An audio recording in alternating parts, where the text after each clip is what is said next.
Part 1 semester 2 LLB 4 years के notes WhatsApp से bye कर सकती हैं। किसास भी एक बहुत इंपॉर्टेंट टॉपिक है क्रिमिनल लॉ का। इसमें डिफरेंट क्वेश्चंस आए हुए हैं। पहला क्वेश्चन जो आया है वो है 2019 के एनुअल पेपर में पंजाब यूनिवर्सिटी के। इसमें बताया गया कि एक पर्सन अगर कत्ले अमाद करता है, क्या उस पर्सन को किसास के अकॉर्डिंग सज़ा मिलनी चाहिए? ये ऑलरेडी मैं कत्ल के टॉपिक में कवर कर चुकी हूँ, उसका यहाँ लिंक मौजूद है टॉप पे। तो कत्ल की वीडियो जब थी तो उसके अंदर मैंने सेम ही क्वेश्चन दोहराया हुआ है। यही सेम क्वेश्चन मैंने किसास में भी यूज़ किया। इसका मतलब ये है कि आप कत्ल वाले चैप्टर के साथ किसास का चैप्टर भी मिक्स करके लिख सकते हैं। साथ में आपने इसमें ये भी बताना है कि अगर कोई कत्ले अमाद करता है तो क्या कंडीशन होगी कि उस पर्सन को कत्ले अमाद में किसास की पनिशमेंट मिलेगी। ठीक है, फिर आता है what is the right of the किसास इन द कत्ले अमाद, कि अगर कोई कत्ले अमाद करता है तो तब कब आप उस पर्सन पे या क्रिमिनल पे किसास लगाते हैं। इसके बारे में 2020 के पेपर में आया है। फिर आगे आता है किसास एंड ताज़ीर are two different kinds of punishment under the Pakistan penal code. ताज़ीर का चैप्टर आपको यहाँ टॉप पे मिलेगा। यहाँ पे इस वीडियो में सिर्फ हम किसास को समझेंगे। तो यहाँ ये सवाल में पूछ ये रहे हैं कि किसास और ताज़ीर डिफरेंट चीज़ें हैं, ठीक है, और हम इनको कैसे डिफ्रेंशिएट कर सकें, यानी कि हम किसास और ताज़ीर को किस तरह एक्सप्लेन करें कि इन दोनों के बीच फ़र्क अच्छे से समझ आए हमें। तो वो चीज़ वो आपसे पूछ रहे हैं कि आप हमें बताएं कि किसास और ताज़ीर में क्या फ़र्क है। तो आपने क्या करना है, जब ये सवाल अगर आ गया तो इसमें आपने किसास और ताज़ीर के दोनों चैप्टर्स को मिक्स करके एक्सप्लेन करना है। फिर एक और सवाल आया है, वो है explain various kinds of punishment. यह आया है 2023 में। इसमें बस उन्होंने सादी सी बात बोली है कि explain the various kinds of punishment. Kinds of punishment के साथ भी हम किसास का जिक्र कर सकते हैं, ताज़ीर का भी करना चाहें तो कर सकते हैं। वैसे तो काइंड्स ऑफ पनिशमेंट का अलग से चैप्टर है, इसकी वीडियो लिंक यहाँ टॉप पे मौजूद है। बट हम काइंड्स ऑफ पनिशमेंट अगर हमें ना आता हो तो हम इसमें किसास का चैप्टर भी डाल सकते हैं। अब हम किसास को स्टार्ट करने लगे हैं इंट्रोडक्शन से। किसास मीन्स रिटेलिएशन इन काइंड। इस लाइन की जगह आप कोई स्टेटमेंट भी दे सकते हैं, यहाँ पे ये भी लिख सकते हैं आई फॉर एन आई, ये भी लिख सकते हैं हैंड फॉर एन हैंड। इस लाइन का मतलब ये है कि किसास एक कॉन्सेप्ट है जो बताता है कि अगर आपने किसी की जान ली है तो आपकी भी जान ली जाएगी। अगर आपने किसी बंदे को चोट पहुंचाई है तो फिर आपको भी उसी तरह की चोट पहुंचाई जाएगी। ये होता है किसास में कि आपने किसी इंसान की अगर लेफ़्ट आईज डैमेज की हैं तो फिर आप भी उसी पर्सन के ज़रिए आपकी भी आँख डैमेज की जाएगी जिसकी आँख आपने पहले डैमेज की थी, यानी कि सज़ा बराबर किस में मिलती है। ये होता है किसास। ये एक ऐसी पनिशमेंट है जिसका ज़िक्र इस्लाम में भी है और पाकिस्तान पीनल कोड में भी इसका जिक्र डाला गया है। यहाँ पे हम सेक्शन यूज़ करेंगे 299 से लेके 338 तक। हमें किसास का ही मिलेगा सारा डाटा, जो ख़ास तौर पे 302, 304, 307, 308 और 334, 36, 37 इनमें ज़्यादा जिक्र किसास का आपको मिलेगा। अब आपने मज़ीद मीनिंग देना है किसास का। किसास का मतलब है इक्वल पनिशमेंट देना लॉ के अकॉर्डिंग उस बंदे को जिसने मर्डर किया हो या जिसने चोट पहुंचाई हो जिस्म के हिस्से को। कोर्ट भी इस सिचुएशन में मदद करती है ऐसे लोगों को जो किसास की सज़ा दिलवाना चाहते हैं क्रिमिनल को। फिर आता है बेसिस ऑफ किसास। किसास की बेस क्या है कि किसास इस्लामिक टर्म से निकाला गया है कि इस्लाम कहता है कि ज़िंदगी के बदले ज़िंदगी, यानी कि जिसकी जान ली गई है तो जिस बंदे ने जान ली उसकी भी जान ली जाए। अगर किसी बंदे ने आँख डैमेज की है तो जिसने आँख डैमेज की है उसकी भी वही आँख डैमेज की जाए।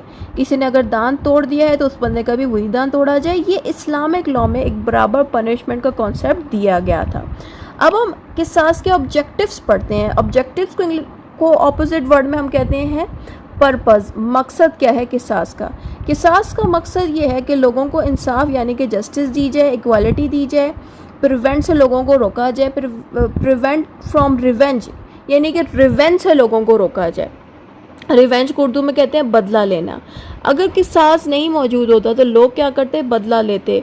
तो बदला लेते हुए ज़रा वो भी वही क्राइम कर बैठते। इसीलिए कानून के अकॉर्डिंग, इस्लामिक लॉ के अकॉर्डिंग, अगर लॉ खुद ही यानी कि कानून और कोर्ट खुद ही सज़ा में हेल्प करे, जैसे कि एक बंदे ने मर्डर कर दिया है तो फिर उस जो जिसने मर्डर किया है उसको भी मौत की सज़ा मिले, या जिस बंदे ने अगर आंख डैमेज किया है तो जिसकी आंख डैमेज हुई है वो बंदा भी उस क्रिमिनल की भी आंख वही डैमेज करे, जिसमें कोर्ट खुद मदद करेगी, ठीक है, ताकि वो खुद बदला ना ले, उसके फैमिली वाले बदला ना लें, क्योंकि अगर किसास नहीं हो तो लोग बदला लेते, ठीक है। फिर आगे आता है प्रोटेक्ट्स विक्टिम्स राइट, और किसास के होने से विक्टिम्स के जो राइट है, विक्टिम वो है जिसको निशाना बनाया गया है, शिकार बनाया गया क्राइम का, जिसके साथ ज्यादती हुई है, उसको विक्टिम कहते हैं। तो उसके राइट को प्रोटेक्ट करने के लिए किसास के कॉन्सेप्ट इम्पोर्टेंट है। उसके अलावा जो सीरियस क्राइम है उसके लिए हम किसास यूज़ करते हैं, यानी कि जो सीरियस क्राइम है उसको रोकने के लिए हम उस बंदे को भी वही सज़ा देते हैं। जैसे कि एक बंदा अगर किसी की आंख डैमेज कर रहा है तो आप भी उसकी अगर आंख डैमेज कर देते हो फिर वो डर जाएगा, वो फिर दोबारा किसी के साथ ये हरकत नहीं करेगा। यही चीज़ है कि जो बंदे ये सीरियस क्राइम कर बैठते हैं, किसी की आंख डैमेज कर देते हैं या किसी पे एसिड अटैक कर लेते हैं या किसी के साथ गलत करते हैं, उनके साथ भी अगर हम वही चीज़ करें तो वो फिर कंट्रोल में रहते हैं, दोबारा वो हरकत नहीं करते। तो यही चीज़ है। उसके अलावा maintenance social order, social order का मतलब ये है कि एक सिक्योरिटी रहती है सोसाइटी में, माहौल सही रहता है अगर क्रिमिनल्स को भी किसास के अकॉर्डिंग सज़ा मिलती रहेगी। ऑफेंसेस वेयर किसास अप्लाइज, कौन से क्राइम ऐसे हैं जहाँ पे किसास की सज़ा लगती है? पहला है कत्ले-ए-आमात, कत्ले-ए-आमात पे किसास की सज़ा लगती है। कत्ले-ए-आमात का मतलब होता है जानबूझ के किसी बंदे को मार डालना, मर्डर कर देना, इसको कत्ले-ए-आमात कहते हैं। फिर आता है इतलाफ़-ए-उदू, लॉस ऑफ लिम्स, कि किसी बंदे को आपने इस तरह से मार दिया, मतलब मारा नहीं है, जिंदा है वो पर्सन, लेकिन उसको इस तरह से चोट पहुंचाई कि उसका जिस्म का हिस्सा ही अलग हो गया है, या फिर उसके जिस्म का जो हिस्सा है जैसे कि हाथ, इस तरह से आपने मारा है उसके हाथ को कि वो अब चलने के काबिल नहीं रहा, हाथ उसका डैमेज हो गया परमानेंटली। तो ऐसी सिचुएशन पे जिस बंदे ने हाथ डैमेज किया है उसका भी वही हाथ डैमेज किया जाए, वहाँ पे भी किसास लगेगा। फिर आता है इतलाफ़े सलाहियत-ए-उदू, इतलाफ़े सलाहियत-ए-उदू, loss of the functions of the limbs. इसमें यही बात बताइए कि आपने किसी बंदे को ऐसी चोट पहुँचाई है कि उसका जिस्म का वो पार्ट माजूर हो जाए, जैसे कि किसी के टांगों को इतना मारा गया है कि वो टांगों से माजूर हो जाए। तो जिस बंदे के टांगों को माजूर किया गया है वो भी क्रिमिनल को वही सेम सज़ा दिलवा के उस क्रिमिनल के भी टांगों को माजूर करवा सकता है। अब ये जितनी भी सज़ाएं हैं, इतलाफ़-ए-उदू, इतलाफ़े सलाहियत-ए-उदू, ये सारा मैंने हर्ट के चैप्टर में कवर किया है। हर्ट की कंप्लीट वीडियो का लिंक यहाँ टॉप पे मौजूद है। इधर से एक हर्ट की उन वीडियो से आपको अंदाज़ा हो जाएगा कि वहाँ पे भी मैंने किसास का जिक्र किया था। फिर आता है सर्टेन ग्रेवियस हर्ट। उसके अलावा मज़ीद कोई भी हर्ट रिलेटेड टॉपिक्स हैं, जैसे कि हर्ट किसी और तरीके से भी अगर आप किसी इंसान को तकलीफ़ पहुँचाते हो, हर्ट करते हो, उसके जिस्म के हिस्से को माजूर कर देते हो, वो जिस्म का कोई भी हिस्सा हो सकता है, तो उन जगहों पर भी किसास लगेगा, वहाँ पर भी आप किसास की सज़ा दिलवा सकते हो क्रिमिनल को। फिर आता है राइट्स ऑफ द किसास इन कत्ले-ए-आमात belongs to the legal heirs of the victim. अब लोग यहाँ पे कंफ्यूज हो जाते हैं कि गवर्नमेंट सज़ा देती है क्रिमिनल को, वही सेम जो उस क्रिमिनल ने किसी और के साथ जुल्म किया। ये चीज़ सही नहीं है। इस्लामिक लॉ ये कहता है कि जो विक्टिम के जिसके साथ जुल्म हुआ है उसके फैमिली के लोग, उसके बच्चे, उसका कोई भी फैमिली का पर्सन, जिसको हम लीगल हायर्स कहते हैं या फिर वली कहते हैं इस्लामिक लॉ में, तो जो वली होता है, जो उस पर्सन का फैमिली मेम्बर है वली, वही सिर्फ किसास की पनिशमेंट की डिमांड कर सकता है कोर्ट में। अगर वो किसास की डिमांड नहीं कर रहे तो कोर्ट के पास ये राइट नहीं होता कि वो किसास की सज़ा दे सकें। कोर्ट के पास फिर कौन सी पावर्स आ जाती हैं? कोर्ट के पास फिर किसास की जगह ताज़ीर की पावर आ जाती है। ताज़ीर क्या होता है? ताज़ीर का मतलब है कि कोर्ट अपनी अक्ल के मुताबिक, अपनी समझ के मुताबिक उस क्रिमिनल को सज़ा दे या पनिशमेंट दे। वहाँ पे उसकी फैमिली मेम्बर सज़ा नहीं दे रहे बल्कि कोर्ट खुद दे रही है, वो ताज़ीर होता है। लेकिन किसास का मतलब है कि फैमिली मेम्बर्स खुद उस क्रिमिनल को किसास की पनिशमेंट दिलवाना चाहते हैं, और ये राइट सिर्फ़ और सिर्फ उसके फैमिली के लोगों के पास होता है या फिर उस बंदे के पास होता है जिसके साथ जुल्म हुआ।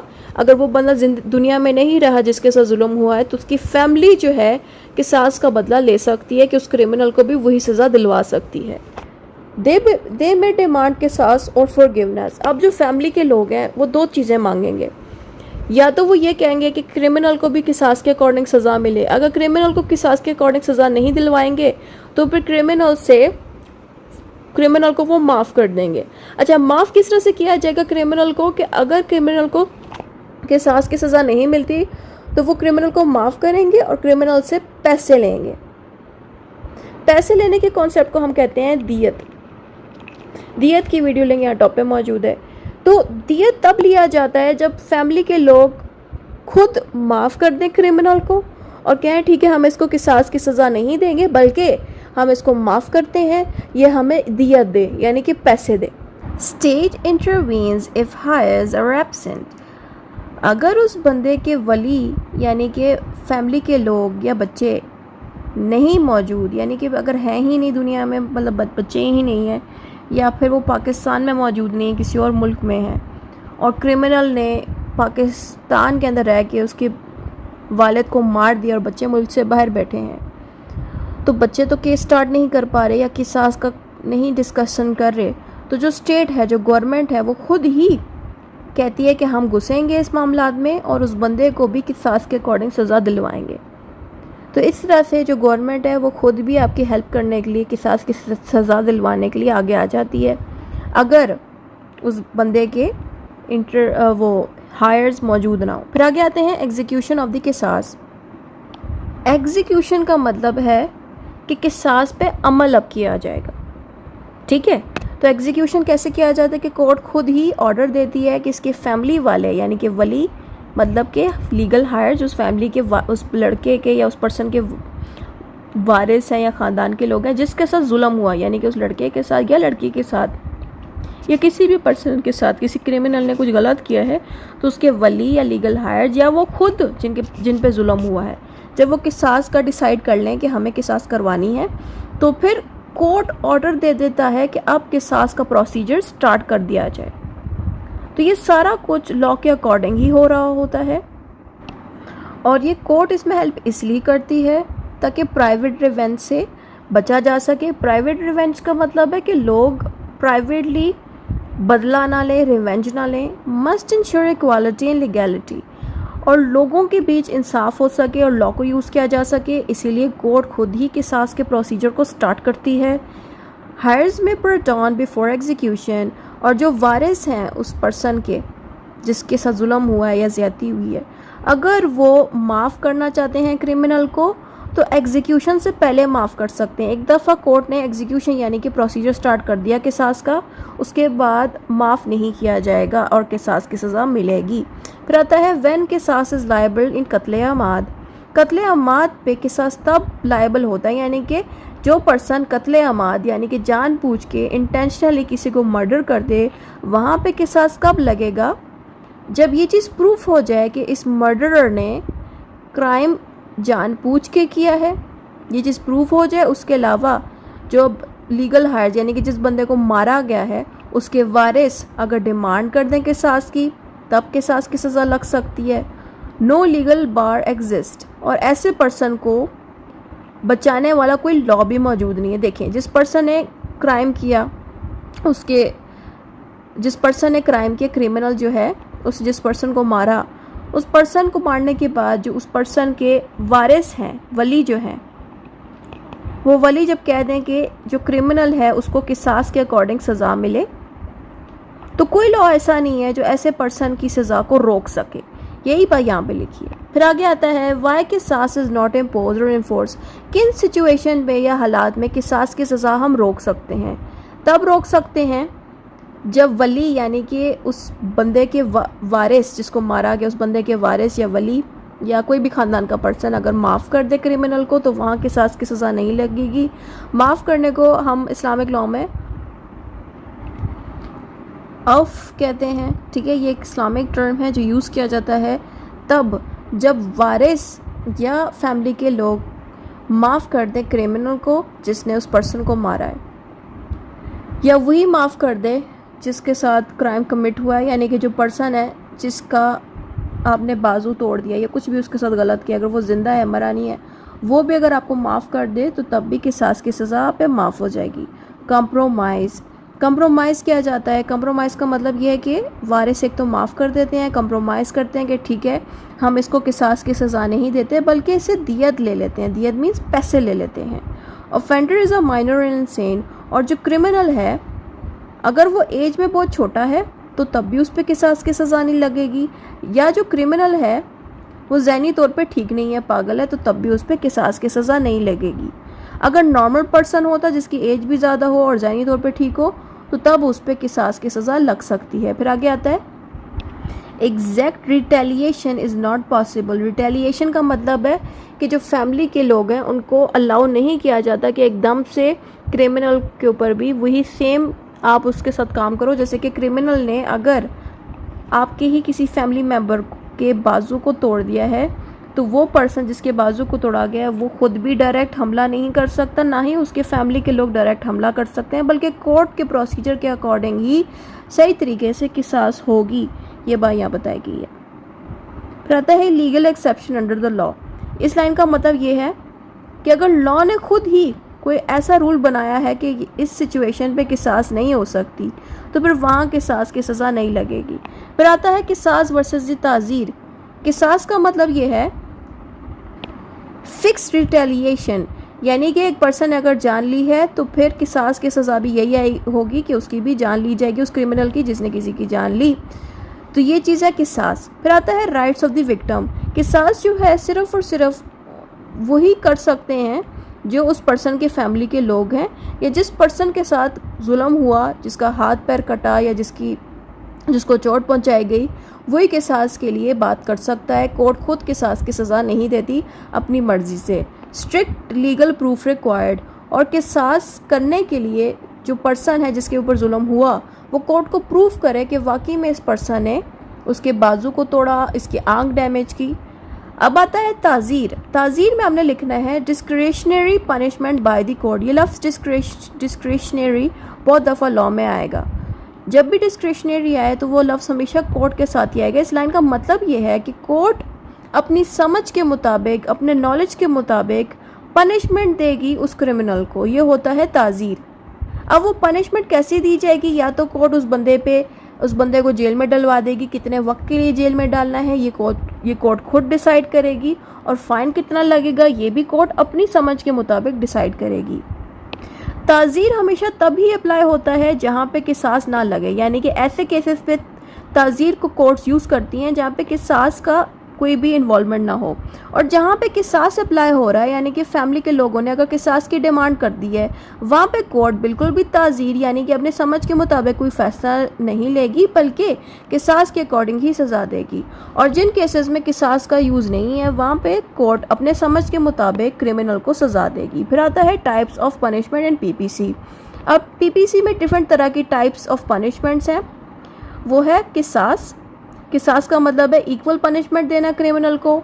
दियत का मतलब है कि जिस पर्सन ने क्राइम किया उससे पैसे लिए जाएं, यानी कि अब यहाँ पे बेसिकली वो वाले पैसे नहीं लिए जा रहे कि एक पर्सन जिंदा है, उसको चोट पहुँची है तो उसको पैसे मिले। नो, यहाँ पे इस तरह नहीं होता। दियत में क्या होता है कि जो क्रिमिनल है उसने किसी का मर्डर कर दिया है या किसी की जान ले ली है, तो जो फैमिली के लोग हैं जिसके फ़र्द को या पर्सन को आपने मार दिया, आप उनके फैमिली के लोगों को दियत देते हो। ये सिर्फ तभी अप्लाई होगी जब किसी की जान जाए, और फिर क्रिमिनल तभी पैसे देगा। फिर आता है अर्श का मतलब है कि पैसे की अमाउंट फिक्स की जाती है चोट के अकॉर्डिंग। मतलब जिस पर्सन के जिस्म को आपने चोट पहुंचाई है और वो ज़िंदा है तो उस चोट के अकॉर्डिंग पैसे की अमाउंट डिसाइड की जाती है कि क्रिमिनल ने, जिसने चोट पहुंचाई है, उसने कितने पैसे देने हैं इस बंदे को जिसको चोट लगी है।